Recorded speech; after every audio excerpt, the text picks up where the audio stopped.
नमस्कार, इतना स्वदेश आपका खास स्वागत है। मैं हूं मनीष मेनुगिरी। ये दिवाली मुस्कान वाली स्वदेश एक खास थीम के आधार पे जो है इस बार दिवाली मना रहा है।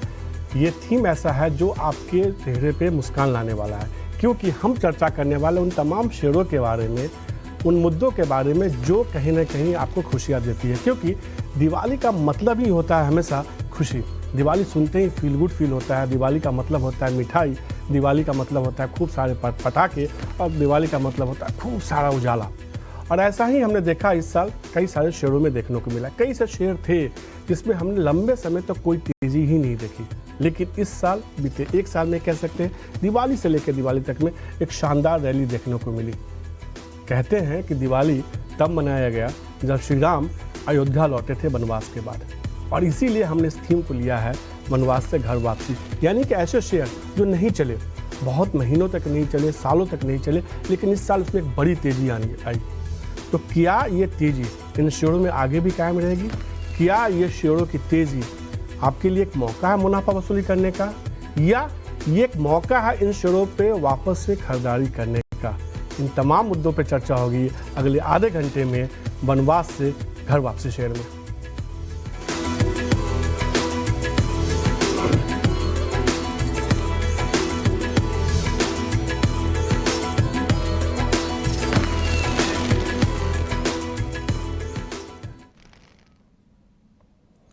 और इस खास चर्चा में हमारे साथ दो मेहमान जुड़े हैं। एक है अविनाश गोराक्षर, जो हमेशा अविनाश हमारे साथ शो में जुड़ते हैं। दूसरे जुड़ेंगे आशीष कपूर। अविनाश सर जुड़ भी चुके हैं। अविनाश सर, आपने देखा कि ये साल बहुत शानदार रहा, खासतौर पे छोटे मझोले शेयरों के लिहाज से कहा जाए तो एक बड़ी रैली देखने को मिली थी। और जिस तरीके से हमने तेज़ी देखी, कहा गया कि कई दशकों के बाद ऐसी तेज़ी, और इस तेज़ी में कई से शेयर थे जो कभी नहीं चले थे, या कह सकते हैं लंबे समय से नहीं चल रहे थे, उसमें एक बड़ी तेज़ी देखने को मिली। और इसी थीम के आधार पर हमने चर्चा शुरू की, वनवास से घर वापसी। आपने भी कई सारे ऐसे शेयरों को देखा होगा जिसमें कि इस तरह का ट्रेंड देखने को मिला कि एक अच्छी वापसी देखने को मिली है। ये जो बदलाव हुआ इस साल, इसको आप कैसे देखते हैं? मॉर्निंग मनीष, देखिए पहली बात तो ये जो थीम है आपका वो बहुत इंटरेस्टिंग है, क्योंकि जो शेयर बहुत समय तक चले नहीं है, वो जब चलते हैं तभी डेफिनेटली निवेशकों का काफ़ी फ़ायदा होता है। और इनके शेयर होल्डर जिन्होंने इतने साल तक ये होल्ड किए हैं, मेरे ख्याल से देखिए हमने यही देखा है कि छोटे और मझोले share specially mid cap companies में ज़्यादा मार्केट का इंटरेस्ट है, क्योंकि यहाँ पे जो ग्रोथ का प्रोपोर्शन है वो लार्ज कैप के कंपैरिज़न में काफ़ी बड़ा है। तो उस पॉइंट ऑफ व्यू से मुझे लग रहा है कि यहाँ पे तेजी बरकरार रहेगी। अगर आप इंडेक्स छोड़िए और अगर ब्रॉडर मार्केट को देखें मनीष, तो मुझे लग रहा है कि निवेश के मौके काफ़ी अभी भी बाज़ार में हैं। अगले साल अच्छा खासा पैसा आप इन शेयरों से कमा सकते हो। तो मिड कैप और छोटे मझोले शेयर्स को आप इग्नोर मत करिए, क्योंकि ये एक ऐसा पॉकेट है जो आपको अच्छी तरह से मालामाल करेगा। ज़रूरत है थोड़ी रिसर्च की और सही कंपनी पे एंटर करने की, but definitely mid cap, small cap एक अच्छा अल्फा आपको जनरेट कर सकता है। मिड कैप और स्मॉल कैप शेयर में और अच्छी तेजी देखने को मिल सकती है। लेकिन अविनाश सर, एक शिकायत है आपसे, या कह सकते हैं अगली बार के लिए निवेदन है कि एक शो और आपके साथ मेरा प्लान है। अगली बार जब आप आइए तो निश्चित रूप से एथनिक ड्रेस में आइएगा, ताकि और मज़ा हो शो, और जो है कह सकते हैं कि शो में रौनक हो, शो में एक चमक देखने को मिले। और हमारे दर्शकों को जब आप आते हैं एथनिक वेयर में और इस तरह के खास शो में, तो दर्शकों को काफ़ी मज़ा आता है, काफ़ी वो पसंद करते हैं इसको।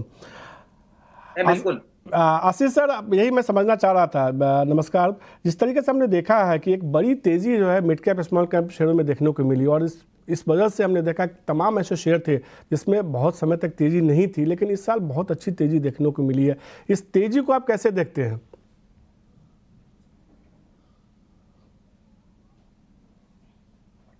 आशीष सर, आपने म्यूट कर रखा है।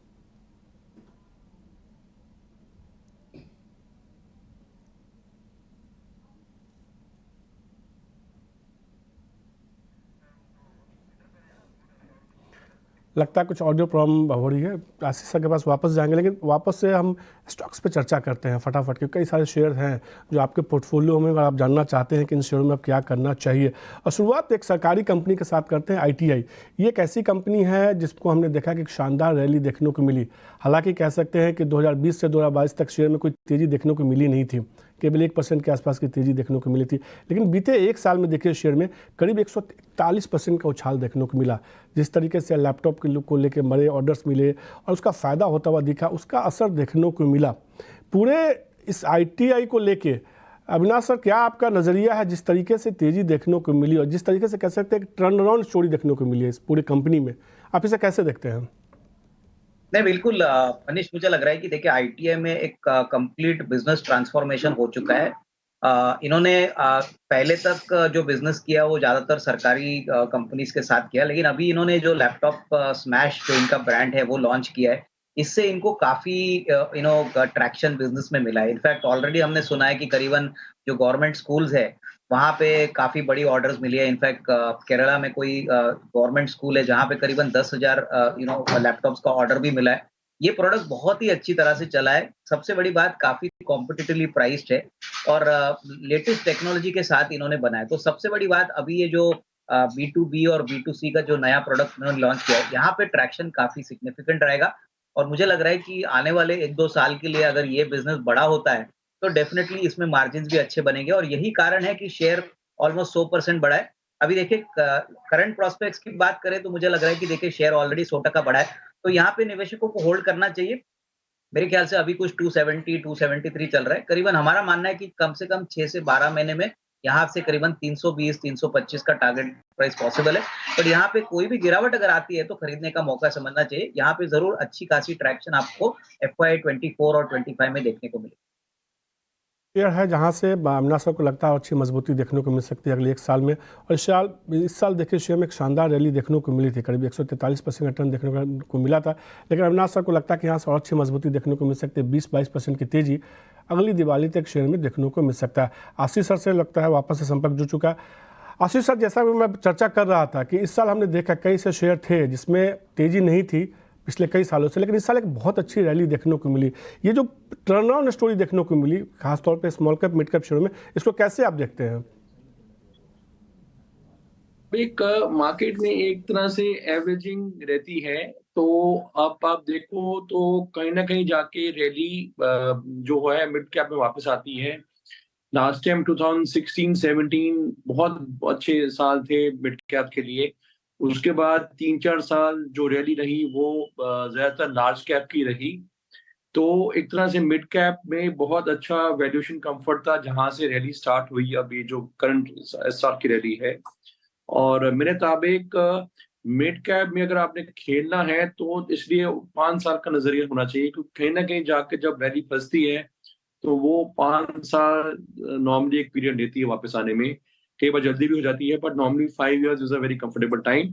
मिड कैप में हमेशा रिटर्न ज्यादा आता है, वो बात ठीक है, बट जो होल्डिंग पीरियड है और सिलेक्शन ऑफ स्टॉक्स है, दोनों पे बहुत नजर रखनी चाहिए। आपका सिलेक्शन ऑफ स्टॉक्स बड़ा इंपॉर्टेंट है, और दूसरा होल्डिंग पीरियड शुड एटलीस्ट भी 5 इयर्स, क्योंकि अगर 2017-18 में अगर किसी ने अच्छे स्टॉक्स भी खरीदे मिड कैप में, तो बहुत सारे ऐसे स्टॉक्स थे जो अभी तक अब जाके वापस आए हैं प्रॉफिट में। तो इतना लंबा अवधि का होल्डिंग पीरियड रहा है कि 2018 में काफी फॉल आया था मिड कैप में, और वो जब इवन कोविड में जो रैली आई ज्यादातर लार्ज कैप की थी। तो इतने सालों बाद जाके दोबारा मिड कैप में रैली आई है। इस चीज को मद्देनजर जरूर रखना चाहिए कि आपका इतना लंबा अगर होल्डिंग पीरियड है, पेशेंस है और अच्छा स्टॉक सिलेक्शन है, तभी आप मिड कैप में आइए। नहीं तो large cap is always for 90% of the investors, I think large cap is still a much better option. आते हुए आशीष सर की तरफ से कि मिड कैप स्मॉल कैप में आप पाना चाहते हैं तो थोड़ा नज़रिया आपको लंबा रखना होगा। ITI को लेके क्या आपका नज़रिया है? अविनाश सर को तो बहुत पसंद आ रहा है शेयर। हमने देखा कि इस साल शेयर में जो है करीब 150% के आसपास की तेज़ी देखने को मिली। उसके पहले 2 साल तक शेयर में कोई रिटर्न ही देखने को नहीं मिला। क्या आपको लगता है कि शेयर में अभी भी तेज़ी का रुझान बनता हुआ दिखेगा? किसी के पास है तो होल्ड करे या मुनाफा वसूली करे? नहीं, अभी मेरे मुताबिक अभी और इसमें स्कोप है ऊपर जाने का। मेरे ख्याल 3-4 महीने के नजरिए से आप इसको होल्ड कर सकते हैं with a target of about 350। Ashish sir को भी पसंद आ रहा है ये शेयर। ITI उनको लगता है कि 350 रुपये तक का लक्ष्य देखने को मिल सकता है। उन्होंने तो 3 से 4 महीने कहीं अब अगर नज़रिया रखा है, उनको लगता है यहाँ से मजबूती और देखने को मिल सकती है। तो जिनके पास भी ITI का शेयर है, आप इसको होल्ड करके चल सकते हैं। वनवास से घर वापसी हुई है, अभी ये घर में रहेंगे, अच्छी मजबूती यहाँ से देखने को मिल सकती है। जो अगला शेयर है रिस्पॉन्सिव इंडस्ट्रीज़ है, कंपनी जो है सिंथेटिक फ्लोरिंग में है, केमिकल जैसे सेगमेंट में है, और इस सेगमेंट में हमने देखा है कि इस सेगमेंट से जुड़ी कई कंपनियों का इस साल प्रदर्शन काफ़ी बेहतरीन देखने को मिला है। एक साल का रिटर्न देखिए तो 126%, और बीते 2 सालों का 2022 से 22 का रिटर्न देखिए नेगेटिव 12% देखने को मिला है। ये कह सकते हैं कंप्लीट एक टर्न अराउंड स्टोरी देखने को मिला है शेयर में। अविनाश सर, ये टर्न अराउंड स्टोरी जो है भरोसेमंद आपको लग रही है? मनीष, मुझे लग रहा है कि देखिए रिस्पॉन्सिव इंडस्ट्रीज का एक क्रूशियल प्रोडक्ट है लग्जरी विनाइल प्लैंक्स, जो पिछले साल से अभी कंट्रीब्यूट करना चालू हो गया और ये यूएस मार्केट्स में काफी बड़ा प्लेयर साबित हो चुके हैं। इनफैक्ट यूएस में इनके अलावा और कोई बड़ा प्लेयर नहीं है। अभी लग्जरी विनाइल प्लैंक्स एक ऐसा प्रोडक्ट है जो बेसिकली सेरामिक और स्टोन टाइल्स को रिप्लेस कर रहा है, और सबसे बड़ी बात सेरामिक और स्टोन टाइल्स के कंपैरिजन में इनका जो कॉस्ट है वो काफी कम है, तो वो भी एक यूएसपी है। प्लस लाइफ कम से कम 35-40 साल है, जो सेरामिक टाइल्स की लाइफ होती है वो 15-20 साल होती है। तो ये प्रोडक्ट जो है ये इनके लिए गेम चेंजर साबित हो चुका है। तो मुझे लग रहा है कि आने वाले 1.5-2 साल में अगर ये प्रोडक्ट और स्केलेबल होता है, इंडिया में भी ये लॉन्च करते हैं, तो डेफिनेटली इनको काफी मदद मिलेगी। मुझे लग रहा है कि इस साल कम से कम हमारा मानना है कि 100 करोड़ का प्रॉफिट आएगा, कंपनी की इक्विटी करीबन 28 करोड़ है।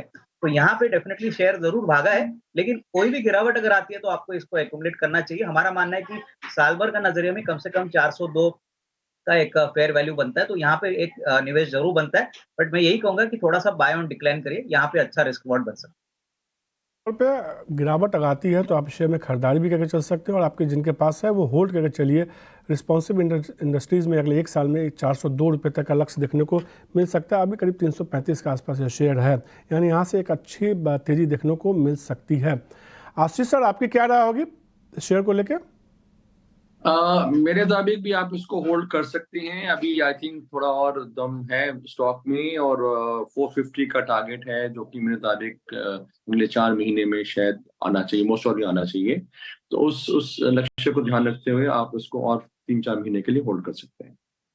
सर को भी शेयर पसंद है, उन्होंने तो लक्ष्य भी बढ़ा दिया है, 450 रुपये के लक्ष्य के साथ खरीदारी करके चल सकते हैं। अब एक और सेक्टर की बात करते हैं, टेक्सटाइल कंपनियों की। इस साल भी हमने देखा है कई सारे टेक्सटाइल कंपनियों के शेयर हैं, उसमें एक शानदार रैली देखने को मिली, और उसमें एक शेयर है इंडोकान। इस शेयर को देखिए, हमने देखा कि पहले तो 2 साल तक कोई रिटर्न देखने को नहीं मिला, नेगेटिव 10% का रिटर्न था, लेकिन इस साल देखिए दोगुना से ज़्यादा रिटर्न देखने को मिला इस शेयर में।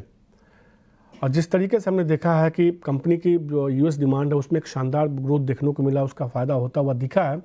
क्या राय होगी आशीष सर इंडो काउंट को लेकर आपकी? क्या इस तेजी के साथ रहें या मुनाफा वसूली करें? देखिए, मेरे मुताबिक यहाँ पे आप मुनाफा वसूली कर सकते हैं। मेरे मुताबिक अच्छा खासा स्टॉक ने परफॉर्म कर दिया है और यहाँ पे प्रॉफिट बुकिंग बनती है। इंडो काउंट पे आशीष सर को लगता है कि यहाँ से आपको एक बार मुनाफा वसूली कर लेना चाहिए, एग्जिट करना चाहिए। अविनाश सर, आपकी भी यही राय है या आप होल्ड का नजरिया देंगे इस पे? नहीं, इनफैक्ट मनीष, मैं होल्ड की राय इसलिए दूंगा क्योंकि देखिए पहली बात तो इंडो काउंट होम टेक्सटाइल बनाती है, और होम टेक्सटाइल मार्केट यूएस में काफी बड़ा है, इनका काफी बड़ा एक्सपोजर यूएस में है, और बहुत समय के बाद होम टेक्सटाइल मार्केट में एक रिकवरी देखने को मिली है। सबसे बड़ी बात, कॉटन की कीमतें कम हो चुकी है, तो इनके लिए जो मेन रॉ मटेरियल है उसका भी बेनिफिट इनको मिलेगा। तो मेरे ख्याल से आने वाले कम से कम 6-12 महीने में कम से कम 150-160 का एक फेयर वैल्यू बनता है, तो यहाँ पे जिनके पास है वो होल्ड करे। मेरे ख्याल से और थोड़ी अपसाइड इसमें बाकी है, तो फेयर वैल्यू करीबन 150 रुपया बनता है, तो यहाँ पे मेरी तो राय होल्ड करने की रही। दोनों जानकारों की राय अलग अलग है, इससे आप कंफ्यूज मत होइए। कई बार क्या होता है कि बाजार में एक ही स्टॉक को लेकर 2 नज़रिया होता है। अगर आपके पास है, आप मुनाफा वसूली करना चाहते हैं तो आप इसमें कुछ मुनाफा वसूली भी करके चल सकते हैं, लेकिन अविनाश सर को लगता है कि थोड़ा और मजबूती यहाँ से देखने को मिल सकता है। 150 रुपये तक का लक्ष्य वो मान के चल रहे हैं शेयर में। जो अगला शेयर होगा वो जीवन एसबीआई फाइनेंस होगा। हमने देखा है कि इस शेयर में जो है कंपनी के लगातार जो है लोन ग्रोथ में सुधार देखने को मिल रहा है, और आरओई देखिए वहाँ भी कहीं ना कहीं थोड़ा सा सुधार तो देखने को मिला है। रिटर्न अभी तक जितने शेयरों में हमने चर्चा की उसमें सबसे कम रिटर्न है, लेकिन फिर भी इस साल 86% का रिटर्न है। 2 साल ये शेयर चला नहीं, नेगेटिव 20% का रिटर्न देखने को मिला, लेकिन इस साल एक शानदार रैली देखने को मिली है। आशीष सर, क्या राय होगी उज्जीवन ने स्मॉल फाइनेंस बैंक पे? देखिए, मेरे पास मुताबिक डेफिनेटली होल्ड करना चाहिए। इसमें एक टारगेट है 75 का 6 मंथ्स का, पर मेरे मुताबिक अगर आप इसको अगर आपके पास जल्दी नहीं है पैसा लेने की मार्केट से, तो आप इसको थोड़ा लंबा भी होल्ड कर सकते हैं, 2-3 साल का नजरिया भी रख सकते हैं। ये जो टर्न अराउंड हुआ है उसके बाद मेरे को लगता है कि बहुत अच्छा ग्रोथ आना चाहिए बैंक में, और अगर लॉन्ग टर्म के लिए रखें तो और भी बेटर है, बट अदरवाइज 6 महीने का अगर अवधि है आपका होल्डिंग का, तो 75 तक का टारगेट आना चाहिए। में करीब 75 रुपये के लक्ष्य के साथ आप शेयर को होल्ड कर चल सकते हैं। यहाँ से और मजबूती देखने को मिल सकती है। घर वापसी जो हुई है अच्छी हुई है और मजबूती आगे भी देखने को मिल सकती है। अविनाश सर, आपकी क्या राय है? यहाँ पे इनफैक्ट होल्ड की राय दूंगा, क्योंकि देखिए पहली बात तो उज्जीवन स्मॉल फाइनेंस बैंक में उज्जीवन फाइनेंशियल सर्विसेज का मर्जर होने वाला है, वो भी बेनिफिट आएगा। प्लस जिस प्रकार के नतीजे अभी फर्स्ट हाफ तक आ गए हैं, सब पैमाने पे अगर आप एसेट क्वालिटी देखें, लोन बुक ग्रोथ देखें, तो बहुत ही स्ट्रांग है। और मुझे लग रहा है कि अगले 6 महीना भी काफी अच्छा ग्रोथ बैंक के मैनेजमेंट के कमेंट्री से दिख रहा है। तो यहाँ पे मेरा ख्याल से 6 to 12 मंथ्स हमारा जो व्यू है वो करीबन 70 रुपीज है, तो यहाँ पे होल्ड करने की राय है। होल्ड करने की राय होगा। और जिस तरीके से हमने देखा होल्डिंग कंपनी के साथ जो रिवर्स मर्जर हो रहा है, उसमें इस कंपनी को सीधे तौर पर फायदा होता हुआ दिख रहा है। अब तक हमने अलग अलग सेक्टर्स की कंपनियों की बात की, हमने टेक्सटाइल सेक्टर की कंपनी की बात की, हमने उज्जीवन फाइनेंस की बात की, इसके अलावा हमने जो है इलेक्ट्रॉनिक्स गुड्स से इलेक्ट्रॉनिक्स सेगमेंट जुड़ी ITI कंपनी की बात की। अब थोड़ा सेक्टर को बदलते हैं, फार्मा की बात करते हैं। हमने देखा है कि इस साल फार्मा शेयरों के लिए भी काफ़ी बेहतर रहा, खासतौर पर mid cap small cap pharma share में देखिए एक अच्छी रैली देखने को मिली। इसमें जो एक शेयर है ग्लेनमार्क फार्मा, इस साल हमने देखा एक शानदार रैली देखने को मिली। हालांकि इस शेयर की बात करें तो इसकी सेहत जो है बीते 2 साल 2020 से 2022 तक थोड़ी खराब देखने को मिली, गिरावट देखने को मिली, लेकिन इस साल एक अच्छी रैली देखने को मिली, 81% की मजबूती देखने को मिली है। ग्लेनमार्क फार्मा को लेकर क्या राय होगी आपकी अविनाश सर? जिस तरीके से हम देख रहे हैं कि कंपनी पर कर्ज की चिंता थोड़ी कम हुई है, इसके अलावा भारतीय जो घरेलू कारोबार है वहाँ थोड़ा सुधार बनता हुआ दिखा है। नहीं, बिल्कुल देखिए, लेकिन मुझे लग रहा है कि ग्लेनमार्क फार्मा में ऑलरेडी जो बढ़त हो चुकी है, उसमें ज़्यादातर ये पॉजिटिव फैक्टर्स ऑलरेडी डिस्काउंट कर चुके हैं। हालाँकि आगे का भी रोड मैप काफ़ी स्ट्रॉन्ग है। सबसे बड़ा कारण जो बढ़ने का है, वो ये है कि ग्लेनमार्क लाइफ साइंसेज़ इनको बेचने का ये जो डिसीजन लिया है, वो बहुत अच्छा रहेगा, क्योंकि काफ़ी हद तक जो कर्जा ग्लेनमार्क फार्मा में है, वो रिपे कर पाएँगे। तो मेरे ख्याल से देखिए अगले 6-12 महीने का व्यू तो पॉजिटिव है, लेकिन हम यहाँ पे और 1-2 क्वार्टर्स कंपनी के परफॉर्मेंस के वेट करेंगे और उसके बाद ही हम उनको एक नया फेयर वैल्यू देंगे, लेकिन जिनके पास है वो स्टॉक होल्ड करें। आज से उस शेयर को होल्ड करके चल सकते हैं। और सीधे तौर पे जैसा कि बता भी रहे अविनाश सर कि ग्लेनमार्क लाइफ को जो बेच रहे हैं उसका जो है सीधे तौर पे फायदा होता हुआ दिखेगा, कहीं ना कहीं इनका कर्ज कम होता हुआ दिखेगा। आशीष सर, आपकी क्या राय होगी ग्लेनमार्क फार्मा को लेकर? मैं भी काफी पॉजिटिव हूँ ग्लेनमार्क फार्मा को लेके। मेरे मुताबिक फ्रेश बाइंग भी कर सकते हैं। टारगेट 1000 है, जो कि मेरे मुताबिक अगेन 4-5 महीने में आना चाहिए।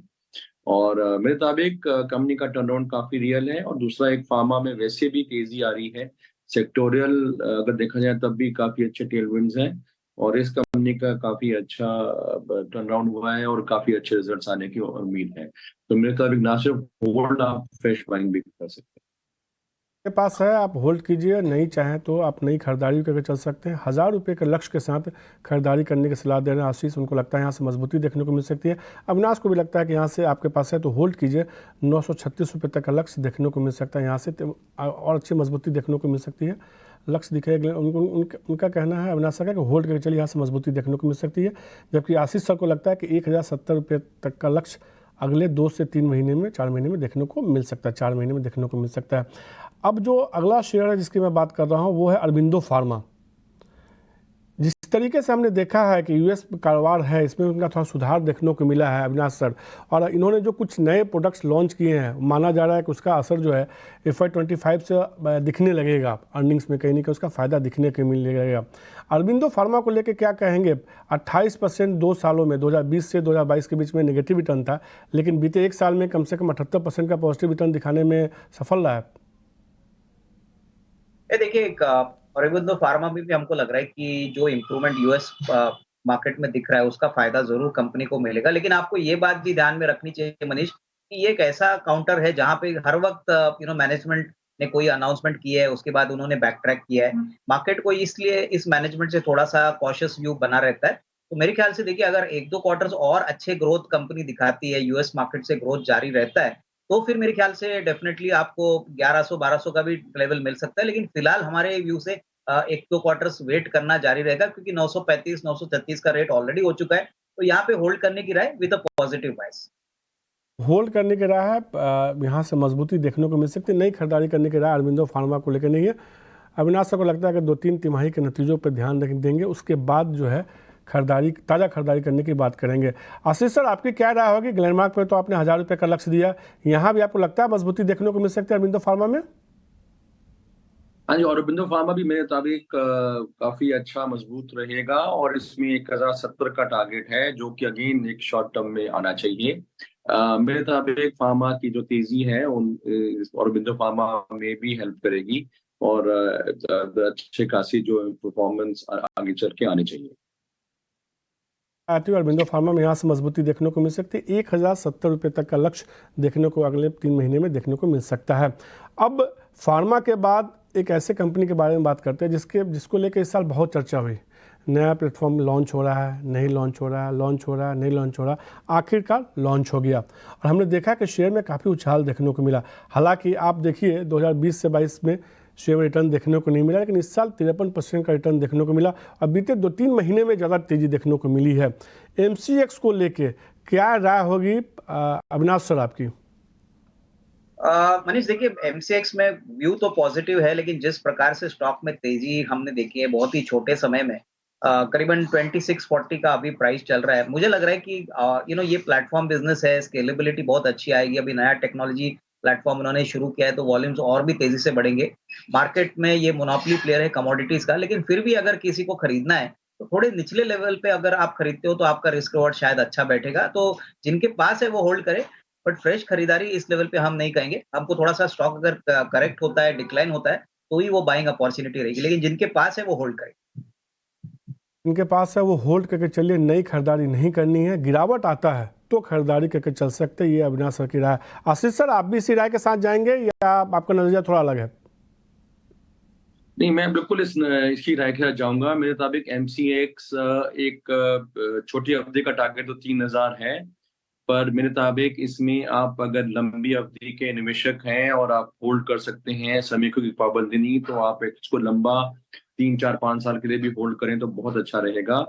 क्योंकि कमोडिटी में अगर देखा जाए तो अब एमसीएक्स का एक ऑलमोस्ट क्या आप कह सकते हो मेजॉरिटी ट्रांजेक्शन्स पे होल्ड हो गया। जैसे एनएसई का शेयर मार्केट पे होल्ड है, वैसे ही अब ऑलमोस्ट वैसे ही होल्ड एमसीएक्स का कमोडिटी एक्सचेंज पे हो गया है, क्योंकि जो राइवल एक्सचेंजेस हैं उनका किसी तो कुछ न कुछ कारण के कारण वॉल्यूम नहीं पिक हो पा रहा। तो और कमोडिटीज का मेरे मुताबिक जिस तरह से एक्सपेंशन हो रहा है, डिफरेंट डिफरेंट प्लेयर्स आ रहे हैं, वॉल्यूम इंक्रीज हो रहा है, तो आगे चल के इस पूरा फायदा एमसीएक्स को मिलने वाला है। तो मेरे मुताबिक बहुत अच्छा एक लंबी अवधि का भी निवेश है और एक छोटी अवधि में 3000 का टारगेट है, जो भी एक अच्छा रिटर्न यहाँ से दे रहा है। तो होल्ड करके चलिए, यहाँ से मजबूती देखने को मिल सकती है। उनको आशीष को लगता है कि 3000 रुपये तक का लक्ष्य देखने को मिल सकता है अगले 3 महीने के लिए। 3000 3 महीने, लेकिन अगर आप इस शेयर को चाहें तो और लंबी अवधि के लिए 3 से 5 साल के लिए भी होल्ड करके चल सकते हैं। आशीष को ये शेयर पसंद आ रहा है, लेकिन अविनाश को लगता है थोड़ा गिरावट आता है तो खरीदारी कीजिए। अगर आपके पास है तो होल्ड कीजिए, होल्ड करने में कोई दिक्कत नहीं इस कंपनी के शेयर में। अब हमने तमाम सेक्टर्स की बात की है, बैंकिंग के बिना जो है ये पूरी चर्चा अधूरी है। एक बैंक के बारे में बात करते हैं, आरबीएल बैंक के बारे में। इस बैंक के शेयर को देखिए, इस साल इसने भी कमाल किया है। कई बैंकिंग स्टॉक से मुकाबले इसने बहुत शानदार रिटर्न दिया। इस साल करीब 55% का पॉजिटिव रिटर्न इस साल देखने को मिला। हालांकि 2020 से 2022 के बीच में 25% निगेटिव रिटर्न था। आरबीएल बैंक में जो टर्नअराउंड स्टोरी देखने को मिली है इस साल, खासतौर पर रिटर्न के मामले में बात करें अविनाश सर, क्या ये भरोसेमंद है? आपको लगता है कि इस बैंक के शेयर को होल्ड करना चाहिए, गिरावट आए तो नई खरीदारी करनी चाहिए, यहाँ से और अच्छी तेजी देखने को मिल सकती है? बिल्कुल मनीष, देखिए पहली बात तो जो फंडामेंटल्स अभी सेकंड क्वार्टर में आरबीएल बैंक ने डिक्लेयर कर दी हैं, इनके एसेट क्वालिटी, इनका जो अनसिक्योर्ड लोन बुक था जहां से सबसे बड़ी प्रॉब्लम इनको पड़ी, अभी धीरे धीरे सब सोल्यूशन इन्होंने अप्लाई किया है। अभी सिचुएशन कंट्रोल में है। सबसे बड़ी बात, बुक वैल्यू करीबन 235 रुपया है और मार्केट का प्राइस भी करीबन 235 236 है। तो मेरे हिसाब से वैल्यूएशन बहुत ही अट्रैक्टिव लग रहे हैं। अगर किसी को साल भर के नजरिए से भी खरीदना है तो हमारा मानना है कि कम से कम 275-280 का एक नियर टर्म का टारगेट बन सकता है। तो इसमें ज़रूर एक पोज़ीशन आपको लेनी चाहिए। अच्छे रिटर्न्स आपको अगले साल में मिलने की अपेक्षा रहेगी। आप अगर आपके पास आरबीएल बैंक नहीं है तो आप इसको खरीद के भी चल सकते हैं, आपके पास है तो होल्ड कीजिए, लेकिन अगले 1 साल के लिए आप होल्ड करते हैं, खरीदते हैं तो 280 रुपये तक का लक्ष्य देखने को मिल सकता है, करीब अभी 238 रुपये के आसपास का, यानी यहाँ से एक अच्छी मजबूती देखने को मिल सकती है। आशीष सर, आपकी क्या राय होगी आरबीएल बैंक को लेकर? देखिए, मैं भी बहुत बुलिश हूँ। मेरे मुताबिक ना सिर्फ आप होल्ड कर सकते हैं, आप फ्रेश बाइंग भी कर सकते हैं। इसमें एक टर्न अराउंड बहुत रियल हुआ है। इनफैक्ट बहुत सारे प्रश्न आ रहे थे कोविड टाइम में, खास करके इस बैंक को लेके, वो सारी चीजें बहुत फेवरेबली रिजॉल्व हुई हैं। और मेरे मुताबिक यहाँ से बैंक की ट्रेजेक्ट्री काफी तेज है और ऊपर की तरफ ही चलेगी। और यहाँ पे फ्रेश बाइंग भी कर सकते हैं। आप चाहें तो इसको छोटी अवधि के लिए भी होल्ड कर सकते हैं, लंबी अवधि के लिए तो और भी फायदा है।